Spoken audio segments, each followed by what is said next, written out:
Daniele, thanks very much for joining us. Just tell us a little bit more about Planet Smart City. It's very simple. Planet Smart City is a very cool company. Our mission is to disrupt affordable housing sector worldwide, raising the standards and really, like my background says, creating places that matter for the people who live in our project. The affordable housing market worldwide, developing large residential projects for affordable housing in countries characterized by high level of housing deficits. Why are we different, Richard? Because we add two very specific layers. One is digital transformation. Everybody today speaks about prop tech.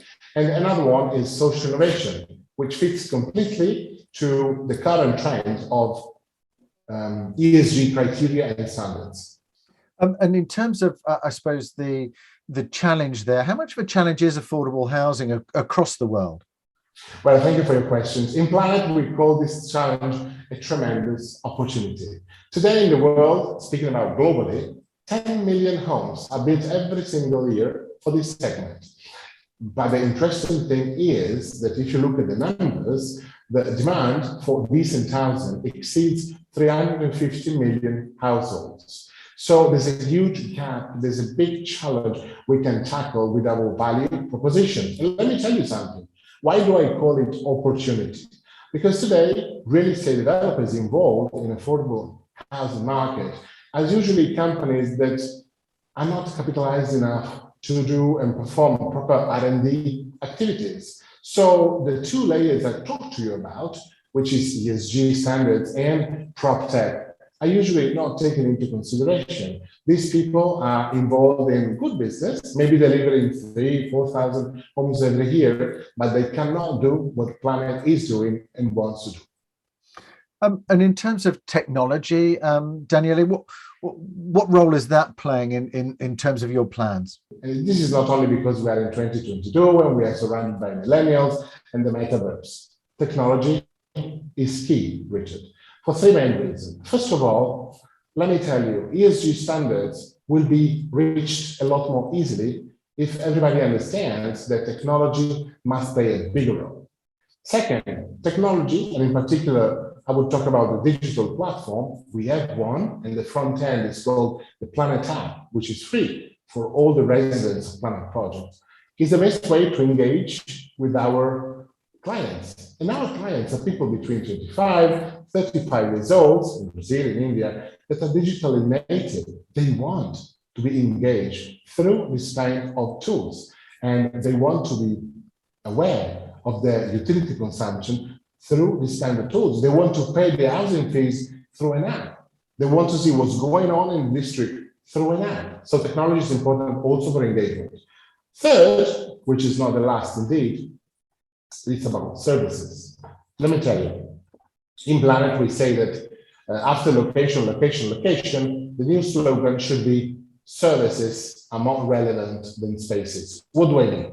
I mean that today when you choose a house, you don't go really for having 1 square meter more or a room larger than another one. You want to be surrounded by services. You want to be surrounded by shops and educational centers and public transportation to live your life better, to commute a little bit less, to have the possibility to raise your kids in a place that has access, whatever access might mean.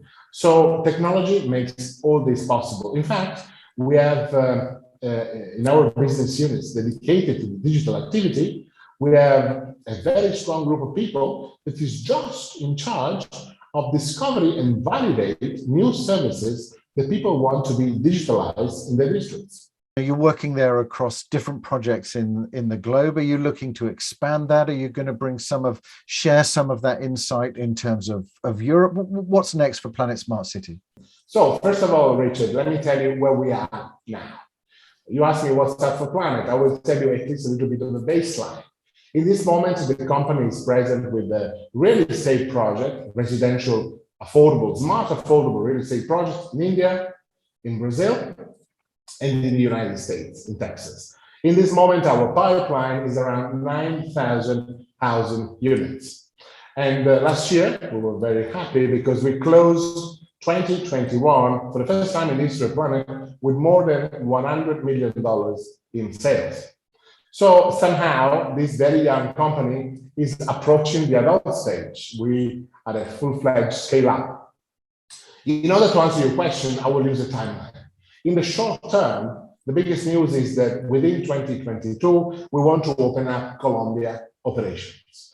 In the medium term, we are already programming, let's talk about 24, 28 months, the idea to run for an IPO. We want to become a publicly listed company. In the long term, so let's use 10 years as a long term, in 2032, this is a company that will design, build and sell 45,000 homes every year for the affordable housing, using our scalable, replicable concept that I talked to you about, very focused on PropTech and social innovation. In doing so, every single year, we will directly impact the life of more than 150,000 people. So this is why at the very beginning of our conversation, I said the Planet is a company impactful by design. Yeah, really interesting to see how you're meeting that challenge there in terms of affordability, which is for sure a big topic that's not going away. Thanks very much for joining us, Daniele. Thank you so much, Richard. Anytime.